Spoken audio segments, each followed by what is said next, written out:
Good evening विद्यार्थियों, बच्चों, भाइयों, बहनों। आजमगढ़ अलग ग्रामोदय आश्रम से मैं मास्टर रुद्र। हम लोग पढ़ रहे हैं रासायनिक बलगतिकी और रासायनिक बलगतिकी में हम लोग पढ़ रहे हैं प्रथम कोट अभिक्रियाएं। और बच्चों, हम लोग जानते हैं कि प्रथम कोट अभिक्रिया के समापन होने के बाद ही हमारी रासायनिक बलगतिकी में केवल एक हेडिंग और बचेगी, और वह क्या है हम आगे आज उसको पढ़ने जा रहे हैं। लेकिन आज का सबसे इंपॉर्टेंट टॉपिक है, जो सबसे ज्यादा नेसेसिटी है, एकदम सबसे ज्यादा नेसेसरी है, वो है फर्स्ट ऑर्डर रिएक्शन प्रथम कोट अभिक्रियाओं के ग्राफ खींचना। प्रथम कोट अभिक्रियाओं के ग्राफ के ऊपर सवाल बोर्ड परीक्षा में आते हैं, और सबसे ज्यादा यदि आप कंपटीशन के छात्र हैं तो वहां पर तो बेहतर रूप से आपको अच्छे अच्छे सवाल पूछे जाएंगे। बट भाइयों बहनों, यह बात आपके तब समझ में आएगी, यह ग्राफ आपके दिमाग में तब एंट्री मारेगा जब तुमको कम से कम ये सब जानकारी रहे जो हम लोग प्रथम कोट अभिक्रियाओं के बारे में पढ़ चुके हैं। थोड़ा ध्यान से देखिए, इन 5, 6, 7 जितने भी फार्मूले हैं, इन्हीं फार्मूलों के माध्यम से आज हम लोग प्रथम कोट अभिक्रिया का ग्राफ खींचा जाएगा, और इसके बाद केमिस्ट्री के मैक्सिमम कंटेंट आपके कवर हो जाएंगे। बच्चों ध्यान से पढ़िए। मैं मास्टर रुद्र आपको यह विश्वास दिलाता हूं कि मैं केमिस्ट्री में कोई भी ऐसा कंटेंट नहीं छोड़ने वाला हूं जो आपकी बोर्ड परीक्षा या यदि आप कंपटीशन के छात्र हैं उसमें आप एंट्री ले रहे हैं तो आपको निराश होना पड़े मेरे लेक्चरों से। मेरे दोस्तों, मेरे भाइयों बहनों, आज हम लोग पढ़ने जा रहे हैं ग्राफ। बट यह ग्राफ वही बच्चे समझेंगे, उन्हीं के दिमाग में एंट्री मारेगा जो हमारे पिछले लेक्चर में ये सारी फार्मूलों को डेरिवेट कर चुके हैं, इनके ऊपर क्वेश्चन लगा चुके हैं। और यदि आप क्वेश्चन लगाएंगे तो आप पाएंगे कि आप 80% से ज्यादा क्वेश्चंस को एक फर्स्ट नजर देखते ही आप उसका आंसर निकालेंगे। तो चलो भाइयों, हम शुरू करते हैं। क्या शुरू करते हैं सर जी? हम लोग शुरू करने जा रहे हैं रासायनिक बलगतिकी में प्रथम कोट अभिक्रियाओं के ग्राफ खींचने। क्या खींचने जा रहे हैं हम लोग? ग्राफ्स ऑफ किसका? फर्स्ट ऑर्डर रिएक्शन, यानी कि प्रथम कोट अभिक्रियाओं के ग्राफ खींचने जा रहे हैं। कैसे ग्राफ खींचा जाएगा? क्या सर रट्टा मारा जाएगा? नहीं जी, ग्राफ को कभी याद और रट्टा नहीं मारा जाता है। सबसे बेहतर चीज तो यही है कि आप मैथमेटिकल डेरिवेशंस को आपको समझाया जा चुका है भाइयों। आप ध्यान से एक बार पुनः अपने दिमाग को कंसंट्रेट कीजिए बोर्ड की ओर और ध्यान से बातों को समझिए। मुझे लगता है कि ग्राफ समझने में आपको बहुत ही आसानी होगी और फिर कभी भी उसको रट्टा नहीं मारना पड़ेगा। ओके भाइयों, लेट्स स्टार्ट। अब स्टार्ट क्या करते हैं, बोलिए सभी लोग। इसको देखो भैया, यह वेग नियम लिखा है, फिर वही पुरानी बात सर। हाँ जी, वेग नियम। हम प्रथम कोट अभिक्रिया के बारे में पढ़ रहे हैं तो वेग नियम लिखो तो आप कहेंगे R बराबर K A के पावर 1, क्योंकि कोट कौन सी चल रही है? प्रथम कोट की। फिर सुनो ध्यान से, तुम इस फार्मूले तक ध्यान से समझो भाइयों, इस फार्मूले तक तुम कैसे आए थे? सर हम यात्रा करते हुए आए थे। पहली यात्रा में एक पड़ाव में ये मिला था, दूसरे ई के एक्सपोनेंशियल के बेस चढ़ा था, दूसरी बार हम उसके 10 के बेस में बदले थे, फिर हम और भी कुछ किए थे, सब में भाग भाग दे दिए थे तो हमको ये मिल गया था। फिर हमारा एक समीकरण ये भी आया था, फिर हमने आपको पढ़ाया था अर्ध आयु, फिर उसके बाद हमने बताया था full time to complete the reaction, half life यानी 50% खत्म होने में। इसको बच्चे लिख सकते हैं T 50%। इसको भाई लोगों आप लोग क्या लिखोगे? T 100%। बताओ कितनी बार बता चुके हैं कि अर्धायु का सूत्र ही होता है किसके लिए? प्रथम कोट के लिए। लेकिन किसी भी प्रथम कोट अभिक्रिया को 100% खत्म होने में लगा समय कितना होता है भाइयों? अनंत। अब इन्हीं सब आंकड़ों से, इन्हीं सब सूत्रों से हम लोग ग्राफ खींचने जा रहे हैं भाइयों। और हम लोगों का पहला ग्राफ है रेट का टाइम के साथ। देखो ध्यान से, ग्राफ नंबर फर्स्ट। सबको मालूम है यह y अक्ष है, यह x अक्ष है। यहाँ पे मैं लिख देता हूँ रेट और यहाँ पे लिख देता हूँ मैं कंसंट्रेशन। पहले रेट और कंसंट्रेशन में खींच लिया जाए, रेट लिख लिया जाए और यहाँ पे हो गया है कंसंट्रेशन। बोले तो सांद्रता में ग्राफ खींचा जा रहा अभिक्रिया दर से। अभिक्रिया दर, बोलो भाई। अभिक्रिया दर का सांद्रता के साथ संबंध। अरे सर जी, यहाँ देखिए पहला समीकरण देख लो, तो R बराबर K A के पावर 1। ध्यान से समझिएगा भाइयों, एकदम ध्यान से समझना मात्र है। बताओ तुमको अभिक्रिया दर और सांद्रता में खींचे के यह छह समीकरण में जितना भी लिखल हुए हैं, सबसे इंपॉर्टेंट पहले हाई वाला जो वेग नियम है वह प्रदर्शित करता है कि अभिक्रिया दर का वेग के साथ संबंध रेखीय समीकरण है। क्या आपको दिख नहीं रहा बच्चों? क्या हाई वाई बाय, फिर से लिख देता हूं यहाँ पे, आर बराबर के ए के पावर 1, तो हमने कह दिया वाई बराबर एम एक्स प्लस सी, रेखा का समीकरण है। यहाँ पे जो ये स्लोप है यह के है, रेखा का समीकरण है। ये भैया टेन थीटा है, ये स्लोप है तुम्हारा, कितना है? के है गुरुजी। हाँ, ग्राफ खींचा गया पहला। कहां से खिंचाया? यहां से खिंचाया। दूसरा ग्राफ खींच देता हूं, फर्स्ट हो गया। फिर सेकंड ग्राफ हम लोग खींच लेते हैं भैया। पहले इसमें देखिए, अगर कहीं कोई किसी को प्रॉब्लम हो बताइए। कंसंट्रेशन का टाइम के साथ खींचते हैं। यहां पे लिख देता हूं सांद्रता, दूसरा ग्राफ देखो, और यहां लिख देता हूं समय। अंग्रेजी के बच्चे टाइम बोलेंगे और इसको कंसंट्रेशन बोलते हैं। अच्छा बताओ, सांद्रता का समय के साथ हम कौन सा संबंध देखें भैया? देख देख देख देख देख, सांद्रता का समय किसी भी समय पे, यह समीकरण बताया गया था, किसी भी समय पे आपको निकालना हो तो यह पॉइंट लगा देंगे। तो बता भाई, यहां पर हाई वाला समीकरण लगा दिया जाए, ए बराबर ए नॉट ई माइनस के टी। तो बताओ, जब टी बराबर 0 होगा तो ए बराबर ए नॉट हो जाएगा। क्यों बोले भाइयों? मेरे भाइयों, यहाँ टी बराबर 0 होगा तो ए बराबर ए नॉट हो जाएगा, और जब यहाँ टी बराबर इन्फिनिटी होगा तो ए बराबर 0 हो जाएगा। तो बताओ, जब टी बराबर 0 रहा होगा, ध्यान से समझिएगा, जब टी बराबर, ये सांद्रता किसकी अभिकारक है भाई, उस बात की मत कर देना। जब टी बराबर 0 समय रहा होगा तो ए बराबर ए नॉट, यानी अभिकारक पूरा का पूरा ये रहा होगा, इसका ए नॉट वैल्यू, ये मैं लिख देता हूं यहाँ पे, ये रहा होगा ए नॉट, और ये टी इनफिनाइट। और कैसे ग्राफ गिर रहा है? एक्सपोनेंशियली ग्राफ गिर रहा है भाई। ये ग्राफ कैसे गिरा था? एक्सपोनेंशियल टर्म से गिरा। तो ये इसका मतलब अनंत समय पे यह खत्म होगा। अनंत समय पे खत्म होगा तो मैं ग्राफ को क्या टाइम के साथ सटाएंगे? नहीं सटाएंगे, ये चलता रहेगा रिएक्शन। इसीलिए तो आप लोग पढ़े थे कि प्रथम कोट की अभिक्रियाओं को खत्म होने में कितना समय लगता है? अनंत समय लगता है। फिर तीसरा ग्राफ खींच देता हूं, आप तो इसको मिटा दें, जिसकी आवश्यकता पड़ती जा रही है। इसकी आवश्यकता पड़ गई, देखो इस पे टिक लगा दिए, इसकी आवश्यकता यहाँ पे ट्रिक लगा दिए। समझ रहे हैं भाइयों? देखिए कहीं कोई दिक्कत हो तो? नो नो नो, सब कुछ साफ आ रहा है। Yes, very good. तीसरा वाला बना देते हैं ग्राफ। अच्छा, कंसंट्रेशन का टाइम से हो गया, तो रेट का टाइम के साथ क्या होगा? ये लगा देते हैं, यहां लिख देते हैं, तीसरा वाला ग्राफ बना रहा है रेट। रेट माने बाहु अभिक्रिया दर, और यहाँ पे समय। तो कहेंगे बच्चे चूंकि, क्या चूंकि? यही चूंकि कि आर बराबर के ए के पावर 1। तो अब क्या कर दें? यही रख दीजिए गुरुजी, ए के स्थान पे हे के रख दिया, ए बराबर हाई है बाय। तो हम कहेंगे इसलिए आर बराबर के ए के स्थान पे इसको रख दो। बोलो भाइयों, तो ये हो जाएगा ए नॉट ई माइनस के टी। फिर वही पुराना वाला काम, टी बराबर 0 रखोगे तो ये वैल्यू कितनी हो जाएगी? 1। तो आर का मान हो जाएगा के ए नॉट यहां।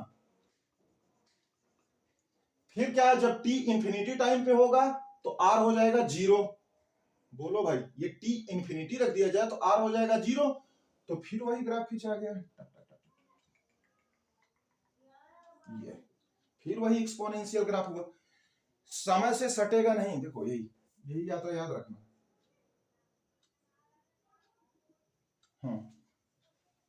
बोलिए, कहीं किसी को कोई दिक्कत हो तो बताते जाओ भाइयों।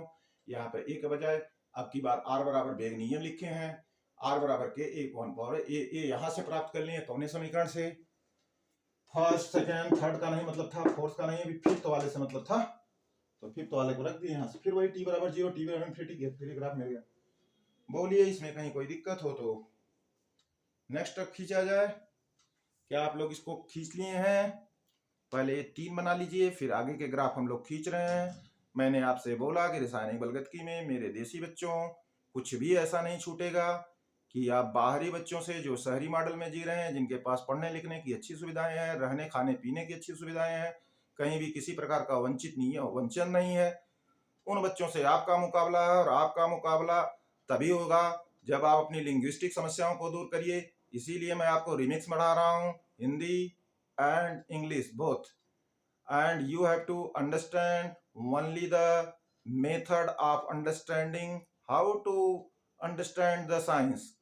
विज्ञान को कैसे समझा जाए, बस इस पे मतलब रखो। मैं कोई भी इतनी गड़बड़ सड़बड़ अंग्रेजी नहीं बोल रहा हूँ, नहीं बहुत ही क्वालिटी फुल अंग्रेजी बोल रहा हूँ कि आपको मुझसे इंग्लिश सीखना है।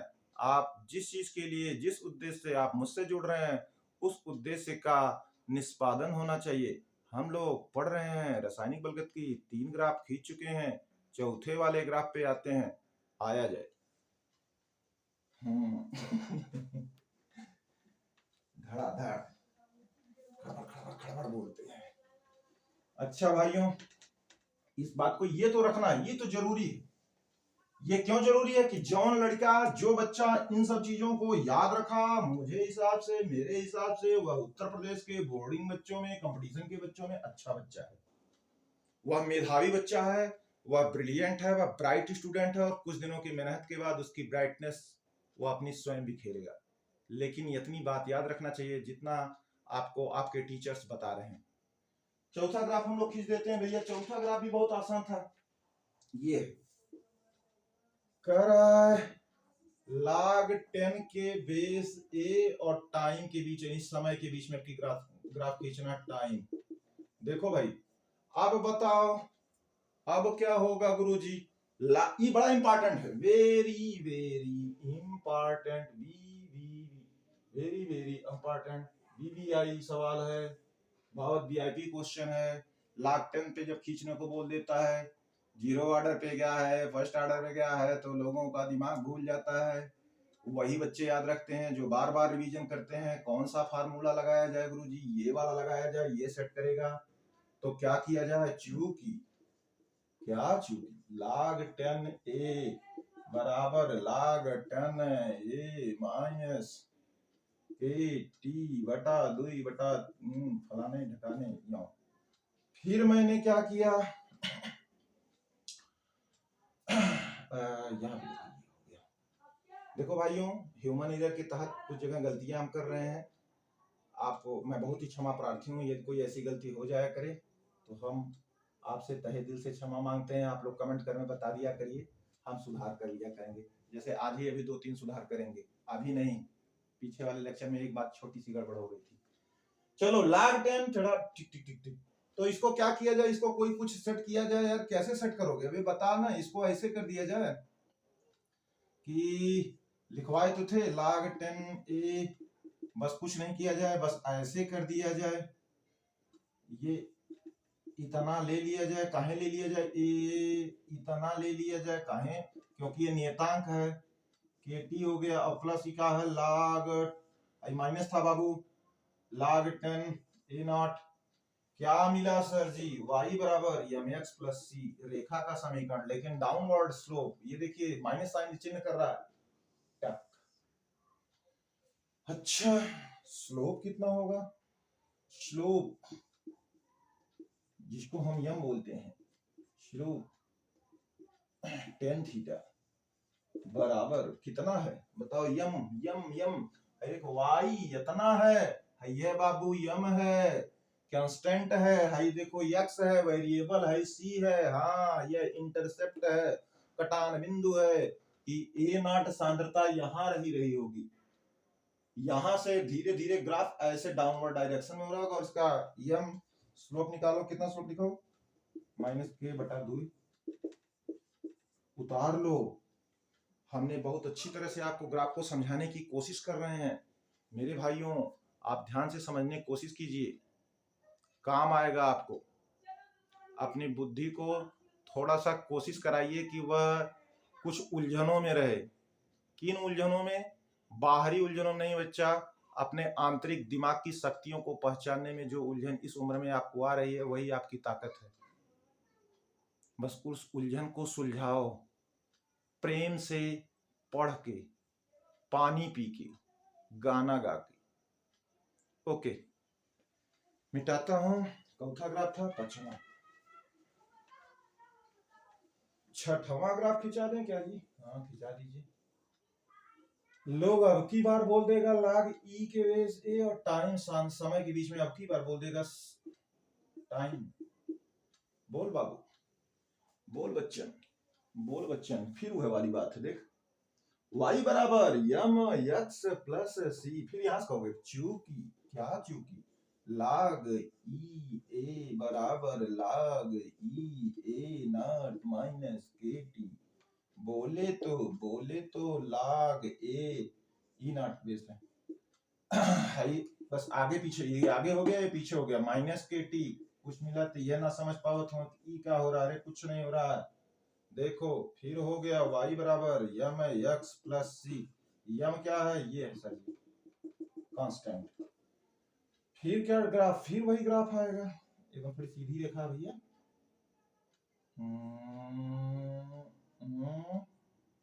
स्लोप।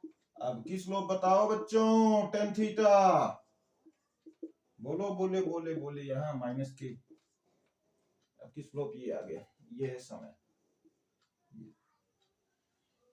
बोलो इसमें कोई दिक्कत हो? देखिए हम हर एक चीज को, मैंने आपसे कई बार कहा कि हमने इसलिए शुरू में कहा कि आपको रिमेंबर नहीं करना है बाबू। अगर रिमेंबर करोगे तो आप कितने ग्राफ रिमेंबर करोगे, क्योंकि फिजिक्स में ग्राफ है, केमिस्ट्री में ग्राफ है, बायोलॉजी में तो बात ही छोड़ दीजिए, वहाँ ग्राफ नहीं, वहाँ तो ऐसे ऐसे साइकिल हैं कि आपको याद करते करते आपका दिमाग खराब हो जाएगा। 14 स्टेप की कैट साइकिल है, ग्लाइकोलिसिस है, और क्या क्या है यार, ठीक है ना। तो समझने की कोशिश कीजिए, अगर दिमाग में एक बार अंकित रहेगा तो जब आप परीक्षा के दौरान गुजरेंगे तो आप बस थोड़ा सा ध्यान देंगे कि कहाँ पे क्या है और क्या ध्यान देना है।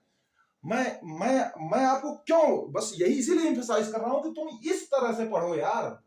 पढ़ना मतलब सिर्फ नहीं चलो बस पढ़ते जा रहे हैं, ठीक है, बीए हो गया, अब क्या है एमए करना, आप क्या करना है, बीएड करना, आप क्या करना है, एमएड करना, आप क्या करना है, कुछ नहीं सर, कॉन्वेंट स्कूल में 1500-3000 में पढ़ा रहे हैं। सही बात है, ज्ञान तो है आपके पास, बट आपने उसको एक निश्चित बिंदु पे इंटेंसिटी नहीं दी, आपने तीव्रता नहीं दी, तुमने तीव्रता नहीं दी, जिस लक्ष्य को पाना था उस पर तुमने तीव्र नहीं हुए। और तीव्र तभी वही बच्चे, देखिए मैं बार बार कह रहा हूं, मेरी इस बात से नहीं, आपका जो भी टीचर, जो भी आप जिस भी गुरुजन बिंदु से आप लोग पढ़ रहे हैं वे बहुत ही सक्षम है। आप लोगों के लेवल से किसी भी गुरु जी का लेवल बहुत एबव है, और गुरु के सामने लघु बन के जब आप जाएंगे तभी आप शिक्षा को रिसीव कर पाएंगे। बाबू उच्च से ही निम्न का प्रवाह होता है, ये तो नियम आप विज्ञान के छात्र खूब अच्छी तरह जानते हैं। चलो ठीक है, हम जो बात बोल रहे हैं थोड़ा इन पे भी ध्यान दीजिए, ये आपके नैतिक बल को थोड़ा मजबूत करेंगी। यदि आप सुधरना चाहते हैं तो जरूर सुधरिए। आपके बोर्ड एग्जाम आने वाले हैं, कुछ बच्चे नीट और जेई में क्या नाम एग्जाम देने वाले हैं, बहुत ही मन से लगे हुए हैं, और उनका वर्ण होने वाला है प्रकृति, उनका वर्ण करेगी थ्योरी ऑफ नेचुरल सिलेक्शन, प्रकृति के वर्ण का सिद्धांत। उन्हें कोई, उनका कोई न सोर्स है, न कोई पानी है, न किसी कुछ देना है, उनको प्रकृति खुद वर्ण करेगी और वे मेरिट लिस्ट में आएंगे। चलो हम ग्राफ पढ़ा रहे हैं, क्या इसमें ये बात समझ में आ गया? कुछ और ग्राफ खींच दिया जाए, हाँ खींच दिया जाए।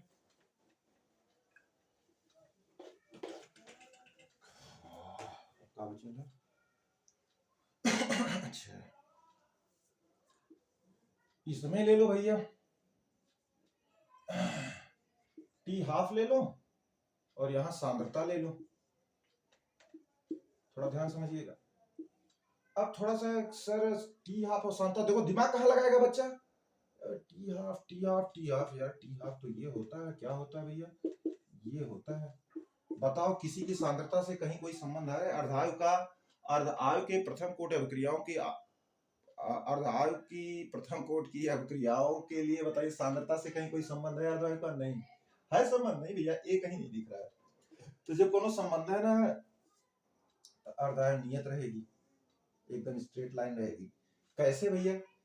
हमने कहा कि 100 ग्राम हमारे पास एक रेडियो एक्टिव पदार्थ है, सभी रेडियो एक्टिव घटनाएं प्रथम कोट अभिक्रिया के उदाहरण होती हैं।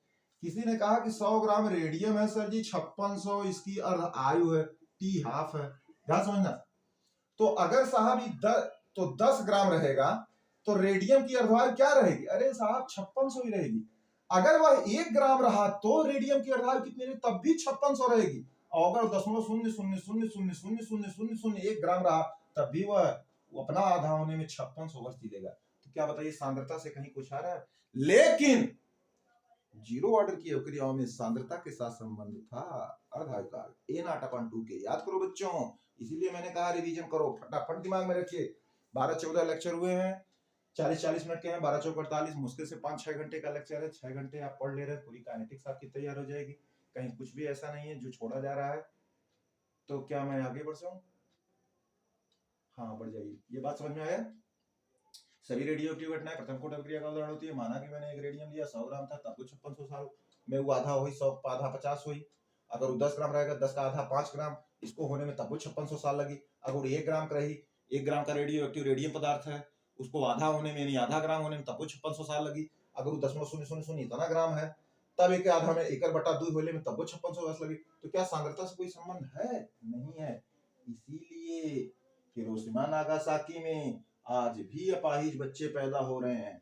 क्यों बच्चों? आप तो जानते होंगे। इसीलिए हमारे पृथ्वी के लिए ये जो परमाणु बम है, यह एक डिस्ट्रक्टिव वीपन है। जिस रिएक्शन से परमाणु बम बनता है, उसी रिएक्शन से परमाणु भट्टी भी बनती है, लेकिन वह एक सकारात्मक ऊर्जा है।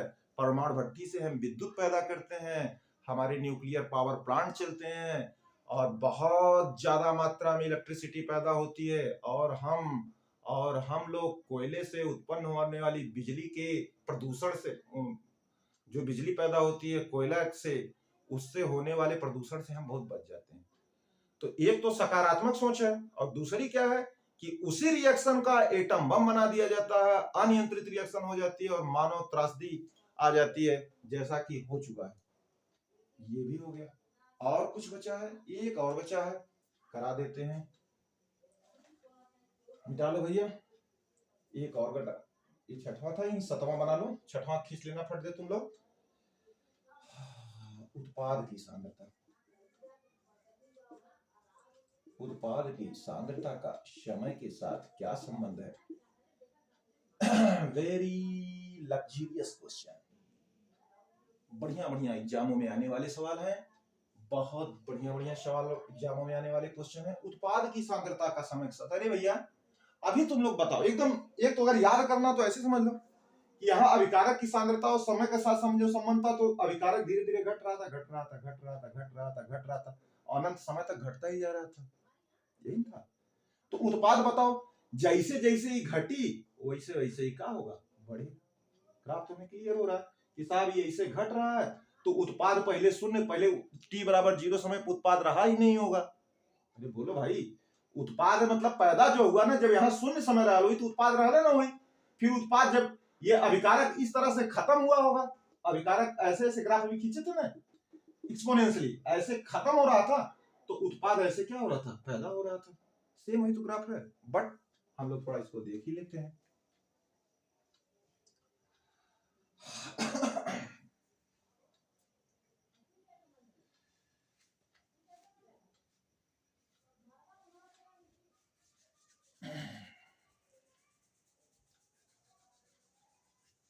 चलो भाई कर लिया जाए, क्या कर लेते हैं। ए से बी बन रहा है t=0 समय पे, ये गुरुजी रहा होगा A0, ई रहल हुई 0। जब कुछ समय बीत गया होगा, इतना तो तुम लोग याद ही कर चुके हो, क्यों भाइयों? तो जब कुछ समय बीत गया होगा, t=t' रहल हुई, तो ex खत्म हुआ, सॉरी, इसमें से कुछ टूटा होगा। मैंने कहा कि x टूटा होगा, जितना टूटा होगा उतना ही यहाँ बना होगा, यानी b की सांद्रता हो गई x। क्यों भाई, हो गई? तो चूंकि r बराबर k a के पावर 1 यानी तो बताओ a है, तो यही था ये शेष बची सांद्रता। क्यों भाई, कैसे होगा? हाँ ऐसे किया जाए, r बराबर इस पे नहीं रखा जाए, इस पे रखा जाए यार, उत्पाद की सांद्रता है यार, रेट से मैं लगा दिया। क्योंकि a बराबर A0 e माइनस kt। अच्छा बताओ, अच्छा अब बताओ भैया, कुछ समय बीत गया होगा, तो जब कुछ समय बीत गया होगा तो यही शेष बची मात्रा थी, इसके स्थान पे ये रख दें, तो यानी ए के स्थान पे हो जाए A0 माइनस x बराबर A0 E माइनस के टी।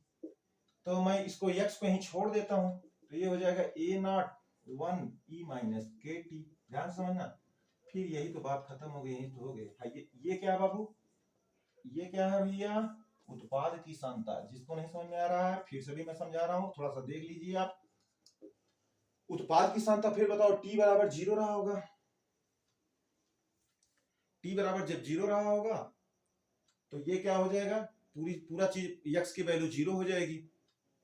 और जब t बराबर इनफाइनाइट हो जाएगा तो x की वैल्यू 1 हो जाएगी, मतलब कंप्लीट हो जाएगी, ए नॉट के बराबर हो जाएगी, यही ना। तो देखो फिर से, t की वैल्यू यहाँ 0 रखोगे, ठीक, t की वैल्यू यहाँ 0 रखोगे तो ये क्वांटिटी 1 हो जाएगी, तो ये हो जाएगा 0। तो जब 0 हो जाएगा तो x, यानी सही बात है, उत्पाद 0 समय पे इतना रहा होगा। फिर इनफाइनाइट रखोगे तो ये इसके बराबर आ जाएगी, ए नॉट की सांद्रता के बराबर आ जाएगी, यही है। इसमें कहीं कोई दिक्कत हो मेरे भाइयों बहनों तो फटाफट आप बताइएगा। फिलहाल जिनके जो समझ में आया है आप इसको रिवीजन करते रहिए, नहीं समझ में आया है तो वीडियो को बार बार देखिए, और भी नहीं समझ में आया तो अपने दोस्तों मित्रों और किसी समर्थ गुरुजन से मिल करके आप अपनी समस्या का निवारण कीजिए। चाहे तो आप कमेंट करके पूछ भी सकते हैं। चलिए ठीक है, ओके, लेट्स गो प्रोसीड। तो अब हमारा जा करके ग्राफ खत्म हुआ। क्या खत्म हुआ है, क्या हम लोग खत्म कर लिए हैं, ग्राफ। ओके, प्रथम कोटक क्रियाओं के ग्राफ बड़े इंपॉर्टेंट थे। और जब ग्राफ खत्म हो गया तो क्या इसका कोई वैल्यू रह गया, नहीं जी। अब इसकी वैल्यू, इसे दिल में बंद करके दरिया में फेंक दो चाबी, बस और बात खत्म। कुछ और दिल में बंद करिए, बहुत इंपॉर्टेंट चीज लिखने जा रहा हूं। एग्जाम्पल्स, उदाहरण, प्रथम कोट अवक्रिया के उदाहरण पूछ देगा, अगल बगल झांकने लगोगे। प्रथम कोट अवक्रिया, प्रथम कोट अवक्रिया के उदाहरण, एग्जाम्पल्स, एग्जाम्पल्स, ठीक लिखे हैं, of first order reaction, first second third fourth, फटाफट ये लिख डालो। इन्वर्जन ऑफ शुगर, यानी इन्वर्जन ऑफ शुगर, शुगर बोले तो सुक्रोज, डरिए मत अंग्रेजी से। इन्वर्जन को शायद किण्वन कहते हैं क्या, नहीं तो फर्मेंटेशन होता है। इन्वर्जन को क्या कहते हैं भैया, सॉरी फॉर हिंदी, अभी बता देते हैं इन्वर्जन माने क्या होता है, थोड़ा सा रुक जाइएगा। शुगर के इन्वर्जन का मतलब यानी चीनी है तो चीनी का सूत्र ई है। एक इन्वर्जन का मतलब इसका जल का अपघटन करा दो, अम्लीय माध्यम में बन जाता है बाबू, सबको मालूम है। एक थे ग्लूकोज और एक थे फ्रुक्टोज, दोनों सगे भाई हैं, आइसोमर हैं। ये एल्डो है, ये कौन है, एल्डो समूह एल्डिहाइड रखता है। और ये कौन है, कीटो। और ये कौन है, ये तो CHO समूह रखते हैं और ये CO समूह रखता है। और क्या बता रहे वाले थे यह डेक्स्ट्रो नेचर का होता है, यह लियो नेचर का होता है। लियो नेचर ज्यादा प्रभावी होता है, डेक्स्ट्रो। अब ये सब नहीं बात समझ में आ रही तो कोई बात नहीं है, लिख सकते हैं डेक्स्ट्रो नेचर, लियो नेचर, और क्या ये अच्छा ठीक, ओके, ये हो गया। दूसरा एग्जाम्पल लिख लीजिए, ईस्टर का अम्लीय माध्यम में जल अपघटन, बहुत इंपॉर्टेंट, किसके लिए, बोर्ड वालों के लिए। ईस्टर क्या होता है, आप ध्यान समझिएगा। ईस्टर का अम्लीय माध्यम में जल अपघटन, ध्यान समझो बाबू। ईस्टर का सामान्य सूत्र होता RCOOR, इसमें डाल दिया जल, और जब जल डाल दिया तो ध्यान से समझिएगा, किसमें डाल दिया, अम्लीय माध्यम। तो सुनो, बांड एक जगह टूटा यदि किन्हीं दो कार्बन एटम के बीच में, ये कार्बन एटम, ये कार्बन एटम, इफ यदि किन्हीं दो कार्बन परमाणुओं के बीच में ऑक्सीजन उपस्थित हो, फंस गई हो बेचारी, तो जल के प्रति संवेदनशील हो जाती है और जल डालते ही बांड चाहे इस CO के बीच में चाहे इस CO के बीच में टूट जाता है। तुम्हारी इच्छा है कि कहां से तुम तोड़ रहे हो। फिर से बोल रहा हूं concept, if the oxygen is present between the two carbon atoms then it is very sensitive towards the जल, पानी। यदि ऑक्सीजन फसल हो दुई कार्बन के बीच में तो जल के प्रति बहुत संवेदनशील रहती है, बांड कहीं से टूट जाता है। अब की बार मेरा मन यहां से कह रहा तोड़ने का, तुम यहां से तोड़ो, तुम्हारा मन कहा तुम यहां से तोड़ना, लेकिन तोड़ने के बाद सबको मालूम है कौन विद्युत ऋणी ज्यादा है, ऑक्सीजन हाई कौन है, प्लस। तो फिर कर दो, ये H प्लस था, ये OH माइनस था, इतना बच्चे जानते हैं। फिर ये वाला जो माइनस था वह प्लस से कहेगा आ जाओ, आकर्षण। ये माइनस इस प्लस के पास क्या होगा, आकर्षण। क्या होगा, आकर्षण। बांड टूट चुका है भाइयों, देख ले हई का बन गया ROH। और क्या बन गया, और क्या बन गया, RCOOH। RCO, ये कौन है, अम्ल। ये कौन है, एल्कोहल। जी याद रखो। और इस घटना को क्या कहते हैं, स्टरीफिकेशन, स्टरीकरण। बोर्ड वाले बच्चे नोट कर लें एकदम सीरियस होकर के, स्टरीफिकेशन पूछ देगा तो सोचोगे याद किया होता तो अच्छा होता। ईस्टर में जल डालो, अल्कोहल और अम्ल पैदा होता है, इसी घटना को स्टरीकरण कहते हैं। जब अल्कोहल और अम्ल मिलते हैं तो एक अणु पानी का निकल जाता है तो ईस्टर उत्पन्न हो जाता है, इस घटना को भी स्टरीकरण कहते हैं। कहीं कोई प्रॉब्लम हो तो फटाफट बता दीजिए, उतार लीजिए। और सभी बच्चों को दोनों रिएक्शन याद है, चीनी पानी मिला दे बन जाए तो ग्लूकोज फ्रक्टोज बन जाला, ठीक है। ईस्टर में पानी डाल दिया जाए तो अल्कोहल अम्ल पैदा हो जाता। उल्टा भी है, उल्टा क्या है, यहां से H ले लो, यहां से OH ले लो, यहां से H ले लो, क्या होता है। अच्छा ठीक है, अभी आपको चूंकि आप ऑर्गेनिक केमिस्ट्री के भी शुरुआत नहीं किए हैं आपको, इसलिए मैं बहुत कुछ ज्यादा आपको बच्चों को मैं कंफ्यूज नहीं करना चाहूंगा। बस इतना जान लो कि एक पानी निकालना है, एक H यहाँ से ले लो, एक OH यहाँ से ले लो, बस फट देरी तुम्हारा RCOOH बन जाएगा। इसमें पानी डालो तो ये पैदा होगा, इन दोनों को मिला दो तो पानी निकल जाएगा, ये पैदा हो जाएगा। दोनों घटनाओं को क्या कहते हैं, स्टेरिकरण। बहुत इंपॉर्टेंट रिएक्शन है, वेरी वेरी इंपॉर्टेंट रिएक्शन। मैं इसीलिए बच्चों से कहता हूं कि जो रिएक्शन इंपॉर्टेंट है बोर्ड के लिए वो बहुत VIP रिएक्शन है और आप उसे याद रखना चाहिए। चलो दूध हो गए, और उदाहरण लिखते हैं। एक उदाहरण तो सबसे इंपॉर्टेंट था जिस पर बहुत बातें हो रही थी, रेडियो एक्टिव घटनाएं। थर्ड, सभी रेडियो एक्टिव, रेडियोधर्मी अभिक्रियाएं,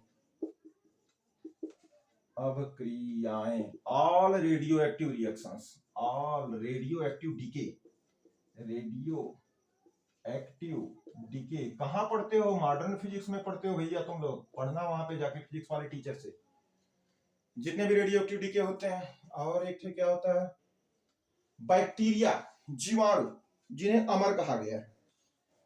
क्यों भाई, bacteria are immortal, am I right, हाँ yes I am right. Bacteria का पैदा होना और उसका मरना कैसे लिखेंगे, ग्रोथ थोड़ा सा, एंड डिस्ट्रक्शन या डिके ऑफ बैक्टीरिया, ये हो गया।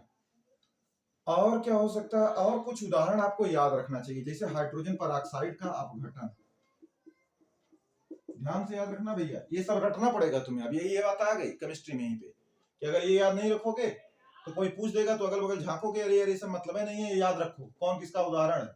और ये तुम्हारे एनसीईआरटी से उठाए जा रहे हैं, इसलिए तुम्हारे लिए ज्यादा जरूरी है। रिएक्शन बैलेंस कहता है, दो हाइड्रोजन, दो दो दो दो दो दो दो यहाँ का, दो यहाँ का, दो दो चार, दो दो चार, दो दो चार, देखो हो गया। हाइड्रोजन परऑक्साइड बोल देगा बेग नियम लिखो तो ताकोगे, एलिमेंट्री स्टेप की रिएक्शन है, लेकिन फिर भी H2O2 के पावर 1 चढ़ी यहाँ पे। छठवां, N2O5 का विघटन कैसे होता है, बताओ बच्चों, इनऑर्गेनिक में आपको कहीं बताए हैं हम, N2O5 का विघटन कैसे होता है भाइयों।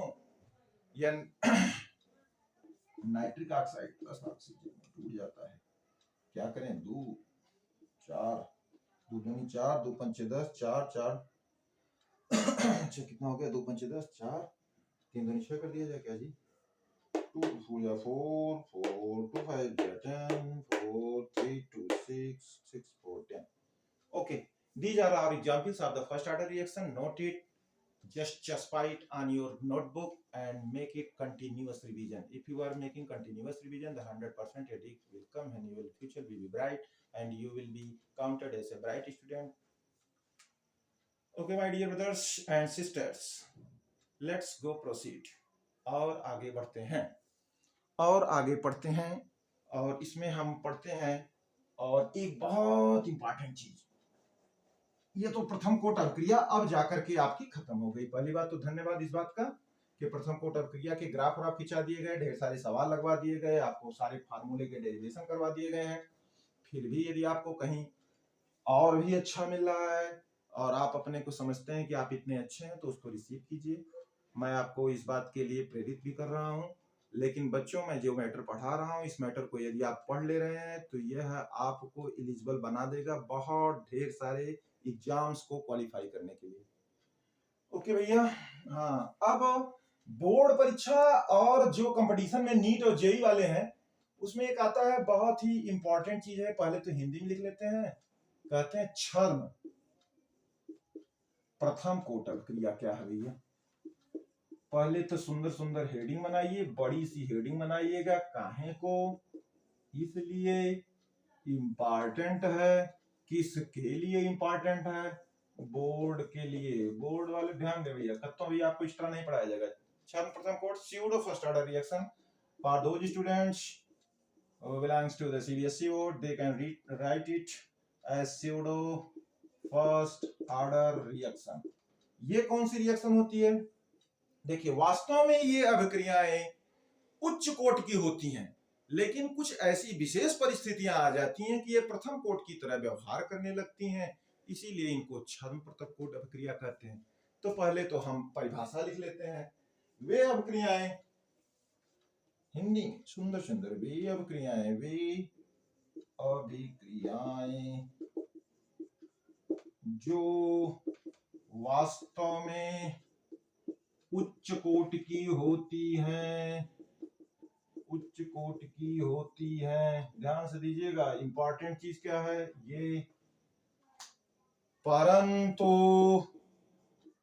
विशेष सिचुएशन, परिस्थितियों में, परिस्थितियों का दास है, परंतु विशेष परिस्थितियों में प्रथम कोट की तरह व्यवहार करने लगती है। प्रथम कोट की तरह व्यवहार करने लगे। हिंदी समझ में आ रही है? देखो, करने लगे, उसे उसे उसे ही प्रथम छर्म प्रथम कोट अभिक्रिया कहते हैं। उसे बाबू यही कहते हैं। इंग्लिश में लिख दें, मैं तो कई बार कह चुका हूं, अंग्रेजी के बच्चे तो बहुत तेज होते हैं इंग्लिश में, तो इसको कन्वर्ट करने में इंग्लिश में उनको ऐसी कुछ भी बात नहीं आती, समस्या होनी चाहिए। Those reaction which are in fact of high order but in special conditions they behave like first order reaction. These type of reactions are known as pseudo first order reaction. फिर से बोल देता हूं, मेरा काम आपको समझाना है, ध्यान से समझिएगा भैया। पहले समझ लीजिए जहां समझाना है, फिर एक बाद मैटर आ जाता है आपको याद रखने का। देखो क्या सरल है। यहाँ तक समझ में आ गया। ये पकड़ना है तुमको, जो वास्तव में उच्च कोट की होती हैं, तो उच्च कोट की बता रहे हैं कैसे, परंतु कुछ ऐसे कंडीशन आ जाती है कि वे व्यवहार करने लगती हैं फर्स्ट ऑर्डर, फर्स्ट कोट की। उन्हीं कोट की, उन्हीं अभिक्रियाओं को कहते हैं प्रथम। हाई कोनो दूसरे ऑर्डर का, यानी ऐसा रिएक्शन जो है कोनो दूसरे ऑर्डर का, ऐसी रिएक्शन जो है किसी दूसरे कोट की, बट कंडीशन बदल गई। तो जब कंडीशन बदल गई तो व्यवहार करने लग गई फर्स्ट ऑर्डर, बस उसी को। तो होता क्या है, एग्जाम्पल याद कर लो, काम खत्म है। अरे गुरु जी, हाँ जी, कोई बात नहीं, बता देता हूं, बता दिए थे, ये ग्लूकोज है, ये फ्रक्टोज है, फ्रूट शुगर है, ये इंस्टेंट एनर्जी सोर्स है। ग्लूकोज क्या होता है? इंस्टेंट सोर्स ऑफ एनर्जी, ऊर्जा का तुरंत विकल्प। आपको थकान आ रही है, समस्या आ रही है, आप चल फिर नहीं रहे, ग्लूकोज लीजिए। आपको मीठे फलों में फ्रक्टोज मिलता है। चलिए बार बार यहां पे बस बदल जाता है इक्सेस, बस बात बदल गई। इक्सेस माने अधिकता, इक्सेस माने अधिकता। तो हुआ क्या, ध्यान से समझिएगा। वही चीनी है, इसको हम लोग चीनी कहेंगे, देसी बच्चे हम लोग हैं, सुक्रोज तो बाद में कहेंगे। पहले जो चीनी है, चीनी और पानी, ग्लूकोज और फ्रक्टोज, चीनी पानी ग्लूकोज फ्रक्टोज, पानी एक्सेस में तो फर्स्ट ऑर्डर रिएक्शन, पानी एक्सेस में तो फर्स्ट ऑर्डर रिएक्शन। तो ऐसा एक काम करते हैं, ऐसा कैसे हुआ होगा? देखो, यह एक एलिमेंट्री स्टेप रिएक्शन, ध्यान समझिएगा। पहले यह एक पद में रिएक्शन चलती है, और जो बच्चे लेक्चर को पढ़े होंगे उनको बताए थे कि वे अभिक्रियाएं जो एक पद में चलेनी वनहन के अगर वेग नियम लिखना हो तो कैसे लिखते हैं? लाभ मास एक्शन से लिखते हैं। तो बताओ, जब एक पद में चलत है तो एक टे है ही गेलो, एक टे है गेली, तो एक धन एक द्वितीय कोट अभिक्रिया दिखाई दे रही है, दिखाई दे रही है कि नहीं? बोलो बोलो भाई। लेकिन है ये द्वितीय कोट की नहीं, है किस कोट की? प्रथम कोट की। पहले तो ऐसे समझ लो, जो जो बोले हैं उसको फिर से ध्यान से सुन लीजिए, मैं क्या क्या बोला हूं। अच्छा, फिर एक काम करो। जैसे मेरे पास 1 किलो चीनी है और मैं 1 लीटर पानी भी लिया हूं और बनाने जा रहा हूं वीआईपी शरबत पीने के लिए। लेकिन तभी क्या हुआ कि मैं अकेला या 2 लोग, 1 लोग पीने वाले थे। लेकिन तभी मुझे मालूम हुआ कि बहुत ढेर सारे बच्चे मेरे घर आ गए हैं, लगभग 100 लोग, और कह रहे हैं कि हम भी शरबत पिएंगे। तो जब आप भी शरबत पिएंगे तो हमने कहा कि भाई ठीक है, चीनी तो मैं खरीद नहीं सकता, मैं 100 लीटर पानी आपको मिला देता हूं। तो बताइए सभी भाइयों, चीनी और पानी अब भी तो है वही। अब ये अलग बात है कि तुमको केवल पानी ही पानी नजर आ रहा है, चीनी नहीं नजर आ रही। तो चीनी कम है तो चीनी अब क्रिया दर को नियंत्रित करेगी। बात समझ में आई कि नहीं? मैंने कहा ऐसी ऐसी बात थी, 1 किलो चीनी 1 लीटर पानी, कोई बात नहीं, अच्छा शरबत बना।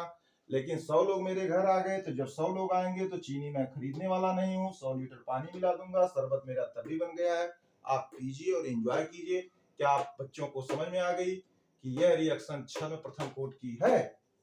हाँ, शायद अब समझ में आ गई। यहाँ पे झूठा आपके साथ, मैं आपके साथ छद्म कर रहा हूँ, पिला आपको शरबत रहा हूँ, लेकिन वास्तव में क्या पिला रहा हूँ? पानी। चलो अच्छा, बच्चे समझ गए। थोड़ा सा इसको एक काम कर देते हैं, कैसे कर देते हैं, थोड़ा मैथमेटिकल में कुछ कर देते हैं। R बराबर के C12 H22O 11 H2O, लेकिन हाई H2O क्या में था भैया? इक्सेस। इक्सेस माने तो मैं लिखा ही नहीं, बच्चे बोलेंगे कि एक्सेस माने क्या होता है? अधिकता। तो जब हम एक्सेस कर देंगे बाबू, तो यह इसके कम होने से या इसके थोड़ा मोड़ा कम या ज्यादा होने से कोई प्रभाव नहीं पड़ेगा। तो यह एक खुद नियतांक हो गया, यह खुद एक क्या हो गया? नियतांक हो गया। और यह के डैश नियतांक मान ले तो एक नया के डैश, के डबल डैश हमारे पास पैदा हो सकता है। C12 H22O 11, यही इस समीकरण का वेग नियम है, यही इस समीकरण का वेग नियम है। ध्यान से देख लो, रिएक्शन में दिख रहे हैं 2 लोग, रिएक्शन एक पद का है, लेकिन अभिक्रिया के विशेष परिस्थिति का है पानी का अधिकता। बात समझ में आ गई होगी, उतार लीजिए। यही छद्म प्रथम कोट अभिक्रिया का उदाहरण है। एक उदाहरण मैं और दे रहा हूं, ये छद्म प्रथम कोट अभिक्रिया का उदाहरण था। एक स्टरीकरण आप कर लेना बच्चा, सेकेंड एग्जाम्पल है, वही सेम बात है। RCOR अभी पढ़ाए थे, बस नीचे क्या लिखना है तुमको अब की बार? पानी की क्या है? अधिकता है, आधिक्य। आधिक्य माने एक्सेस अमाउंट में, एक्सेस अमाउंट में वाटर को डाल दिया जाए तो रिएक्शन में क्या बनता है? बच्चे जानते हैं, ROH बनता है प्लस RCOH बनता है। ये कौन होता है? ये कौन होता है? स्टेरिफिकेशन होता है। This is the first example, पहला उदाहरण, और this is the second example. ये स्यूडो प्रथम कोट और क्रिया के दो उदाहरण हैं। तो ठीक है भाइयों बहनों, आप इसको नोट कर लीजिए। यदि आपको कहीं कोई समस्या आ रही है तो आप संपर्क बनाइए हमसे। संपर्क कमेंट बॉक्स में आप क्वेश्चन पूछिए, हम उसके आंसर को देने के लिए रेडी हैं। ठीक है, बहुत बहुत धन्यवाद। आजमगढ़ अलग ग्रामोदय आश्रम से मैं मास्टर रुद्र। जय हिंद, जय भारत।